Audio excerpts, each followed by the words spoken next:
And away we go. It is the Nightcap, brought to you by Galactic Fried Chicken, right here on BearcatJournal.com, www.galacticfriedchicken.com. Go to the website, get the app. Go to the app. They will deliver right to your front door, pretty much anywhere inside the 275 loop, or get your way down to Dayton, Kentucky. Time to pump it up. Save yourself 15% off of the Galactic goodness, the chicken tendies, fried chicken, the fries, the coleslaw, you name it, they got it. It will take you out of this world. All right, let's see. Oh, chat roulette, it's Aaron Smith. Hey Aaron, what's going on, buddy? So I have no idea how this even happens, but apparently a dump truck ran into the power lines down the road and took out our power and our cable. Power was out from about 6 p.m. to about 11:30 p.m. last night on the coldest night of this winter. Yeah. Yep. And the cable and internet came back at about almost 3 o'clock this morning. Did you set your living room on fire like I suggested to keep warm? Didn't do that, no. Okay. We just did blankets. You cuddled. We had a 1-year-old that we had to make sure was warm, so just a big family cuddle to keep the 1-year-old burrowed in the middle of the mix. We sent the boys to their dads, and they were more than happy to do that with no power, no we're out. Electronics, no cable, no internet. Yeah, yep. See you guys. Yep.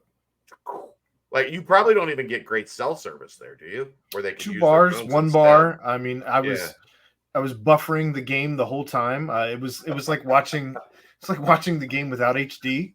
I knew people by their shapes, haircuts. It was that was a key indicator. I was like, it's either, I don't know, there's either 806 left in this game, or there is 3003. I'm not really sure what that is. That didn't get any better with like the high quality stream. Well aware. Yeah. I legit, like, there were times, Aaron, like, we were, as I've talked about, we were at Ryan Geist for the watch party, and they had it on the big screen. They had it hooked up through a laptop up in the offices to the big screen down on like the beer hall or whatever. And like, I was like questioning myself, am I losing my eyesight? Like, can I not see in front of me right now? Like, because I think I might be going blind. And no, it was just bad camera work. Well, it's good to have you back. I appreciate that. Sorry I wasn't able to be here. I was wanting to talk about the game, but right. You missed out. There was a very large crowd ready to listen to us talk about the game last night. Maybe it was the Keegan effect. Maybe Keegan brought an extra like 100 viewers last night. Maybe. Oh boy! All right, so Keegan, appreciate you. So we're gonna have to change this up a little bit because the football regular season has come to an end. Looking at the Big 12 basketball season, Sundays and Thursdays, I think going forward, are when we're going to do basketball specific content on this channel. Tuesdays and Wednesdays, there are games. And like, as far as like Big 12 life goes, when we get to that in January. So we'll have to kind of juggle back and forth on nightcaps there, like live after games, and then if it's not a game day, then we'll probably switch a topic between Tuesdays and Thursdays. Wednesdays, I guess, is going to be kind of like potpourri, right, Aaron? For now, until we have a plan in place, and we'll see a little further into transfer portal season.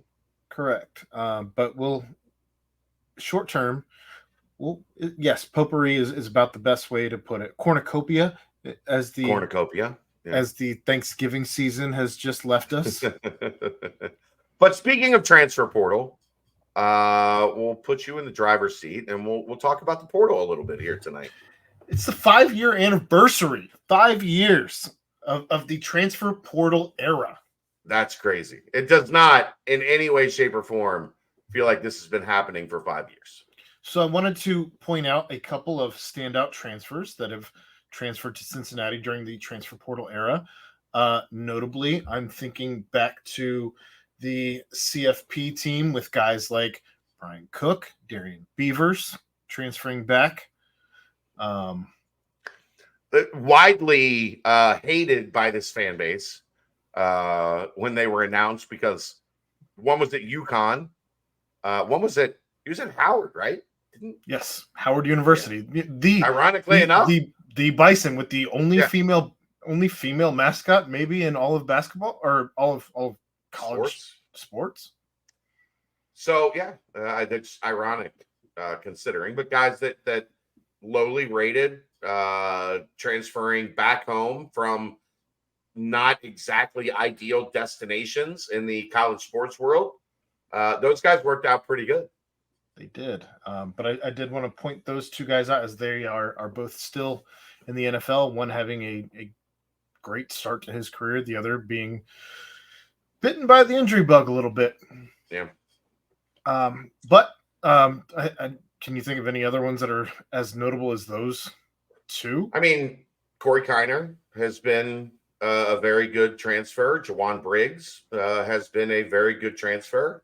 I only meant back on that team, but I know. Yeah. I don't know. Briggs was on that CFP team. He was. Yeah. It was his first year after coming from Virginia. He was a rotation guy at that point. Right. Yeah. Luke Kandra was really good this year, one of the highest graded right guards in America. So Cincinnati has done a pretty solid job in the transfer portal so far, and they're going to need to hit some extra base hits coming up here over the next month. Luke Kandra, all Big 12 second team, by the way. That's a good, like, you go get a second team all conference performer. That's a big hit in the transfer portal in their first year in your program. Who also happens to be one of those hometown hero guys that we talk about. So love to see that. Yeah. But with it being the 5-year anniversary, just wanted to kind of talk about the good and the bad and the ugly of the transfer portal. Obviously, it's coaches can leave. They can do what they want to do when they want to do it. And generally speaking, I think that you can make this generalization fairly. Players commit to a coach, not necessarily to a program or to far more often than not. Yes, far more often than not. Obviously, it means a ton here at Cincinnati for Dante Corleone to be a part of this program, to be in his hometown, to be in front of his family. He doesn't want them to have to travel to see him. Clearly, that's a huge selling point for him and why he's staying at Cincinnati. But those are the rare one-offs. I mean, this is a weird spot, though, because it's kind of a thing here. And it's funny because it often happens. It wasn't with Dante, but it often happens when a guy leaves and then realizes, damn, I miss Cincinnati. And then they come home. Yeah, Jawan did it, as we previously talked about. We just did 5 guys. The 5 guys we named all did that. Beavers and Beavers, Cook, Briggs, Kandra. Mm-hmm. So yeah, it's a thing that Kiner. It's a thing that matters here, maybe a little bit more than it does anywhere else. But that's as we get into it. Here's the part nobody wants to talk about, Aaron. You know what? Actually, the portal has become free agency. No.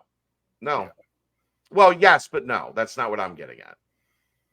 It has become a way to scrub the bottom of your roster. It has become a way to scrub your misses. I don't think that was the intention of the transfer portal, right? It was to give players movement And I guess you could argue that's what's happening, where guys haven't hit the two deep in their third year in a program. They got 2 years left in their college career. Like they want to go somewhere and play. Yeah, but isn't it becoming more than anything? Like, okay, here's the 8 guys we missed on in this recruiting class, and here's the 6 guys we missed on in this recruiting class, and we are going to scrub them and find a couple guys that we think, slot a little higher, slot into that 2 deep that those guys never got.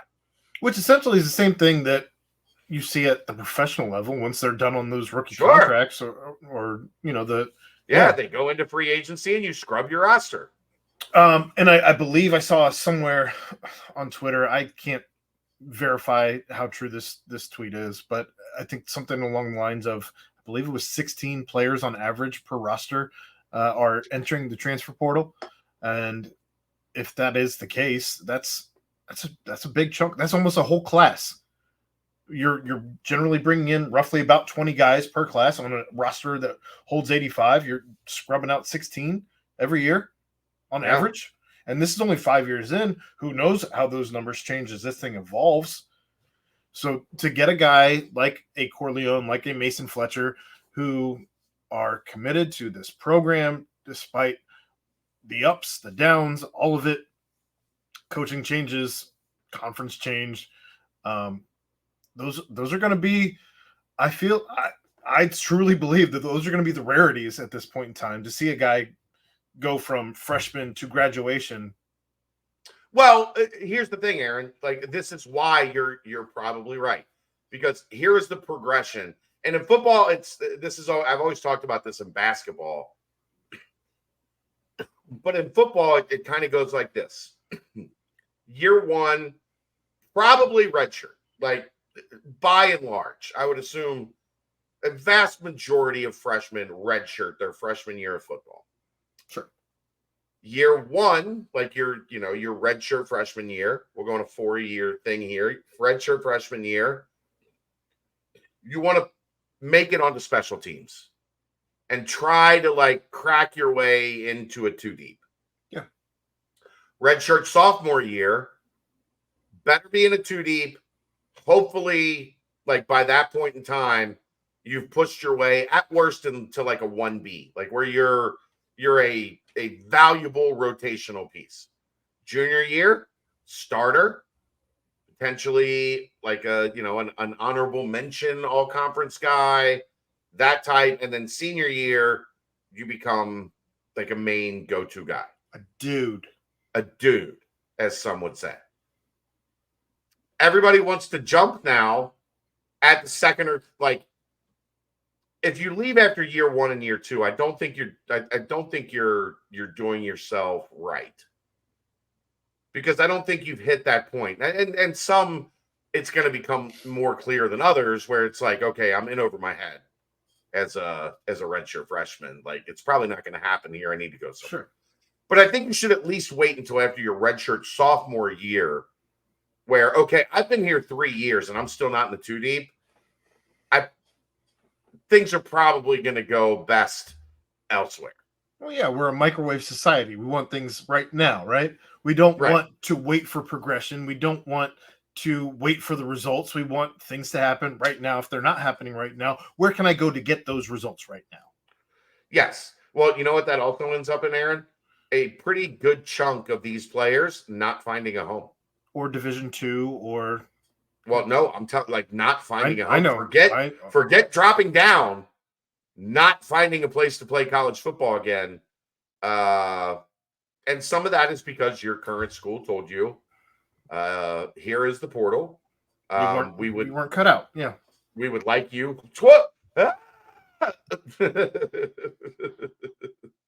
But yeah, I mean, just some of the realities of like this process and how this thing works.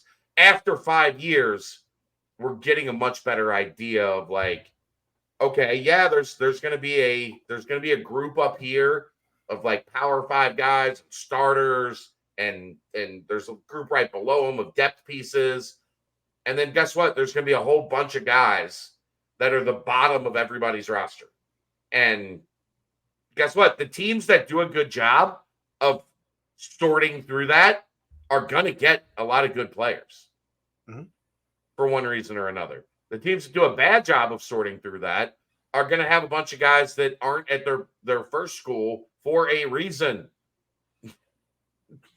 And it wasn't playing time, if you will. Sure. I don't know. I think it's fascinating to see how it's become roster construction at this point and not development. Not, I guess there's still development, but it's not become as clear as to what the development road is, what the development path is, because you are constantly going through this, whether it's player's choice, coach's choice, whatever the case may be. Yeah. I worry that there's going to be a lack of development in the players themselves as they jump program to program. You're not getting the same that's eyes. Where you get into, like, if you just allow everybody to transfer at will. I'm not against it, but I also think it's very tough for somebody that's 19, 20, and 21 years old to play in 3 different systems and have 3 different strength coaches and 3 different position coaches. Like, it's a lot different when you're in the NFL and you're making a legit living out of it. No player has said they enjoyed playing under 3 different OCs in their first 3 years of their career. Right. No player has ever said that. At 3 different colleges and having to move 3 different times and make a new group of friends and like a new support system. Like, nobody wants to do that. Correct. Got anything else? I don't know. I don't know how you birthday portal. I guess I just don't know how you fix it. Right? There's no fix. You can't fix it. It's here. You have to evolve it, and you have to hopefully guide it to an evolution that works. You know how the NFL has these classes for incoming rookies that they have to go to, like these financial classes, and how to just run your brand the right way and not get in trouble and all that.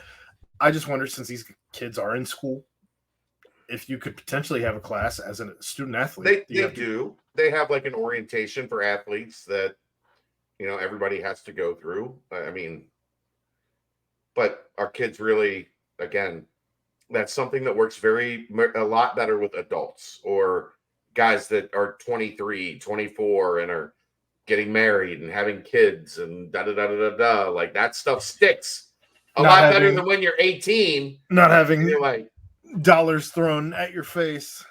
And an attitude like, man, you can't tell me shit. Like, I know how I was at 18.